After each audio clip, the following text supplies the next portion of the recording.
In March 1993, North America witnessed a historic weather event, the Storm of the Century, also known as the North American Blizzard of '93.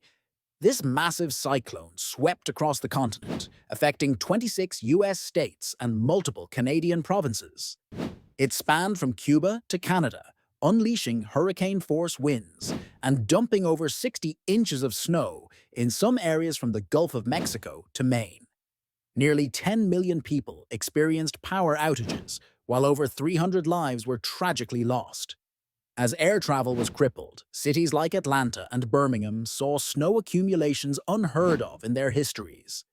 The storm's intensity was a stark reminder of nature's power, leaving indelible marks on communities and serving as a testament to the vulnerability of human infrastructure against the forces of nature.